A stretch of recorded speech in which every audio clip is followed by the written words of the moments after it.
ஹெல்த்தியாகவும் இருக்கணும், டேஸ்ட்டாகவும் இருக்கணும்னா இந்த கேக் ட்ரை பண்ணுங்கள். 10லேருந்து 12 அளவுக்கு பேரிச்சம்பழம் எடுத்துக்கிட்டேன். அதில் இருக்க கொட்டை எல்லாம் ரிமூவ் பண்ணிவிட்டேன். நல்லா சூடான பால் எடுத்துக்கோங்க. அது இதில் ஊற்றி ஒரு 1 ஹவருக்கு அப்படியே மூடி ஊற வச்சுருங்க. இது நல்லா ஊறினதுக்கப்புறம் அரைச்சா தான் நல்லா பேஸ்ட்டாக கிடைக்கும். அதையும் அரைச்சி எடுத்துகிட்டு நம்ம இது கூட கொக்கோ பவுடரும் கோதுமை மாவும் ஆட் பண்ணிக்கலாம்.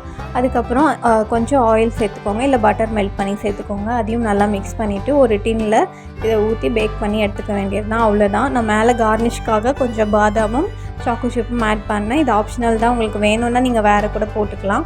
இதை பேக் பண்ணி எடுத்ததுக்கப்புறம் ரொம்ப சூப்பராக இருந்தது. அந்த இமேஜ் நான் இங்கே போடுறேன், அதையும் செக் பண்ணிக்கோங்க.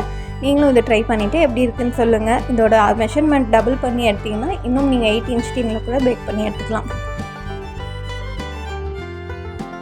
நீங்களும் ட்ரை பண்ணிவிட்டு கமெண்ட்டில் எப்படி இருக்குதுன்னு சொல்லுங்கள். உங்களுக்கு கேக் ஆர்டர்ஸ் வேணும்னாலும் கமெண்ட்டில் பின் பண்ணுங்கள். Thank you so much.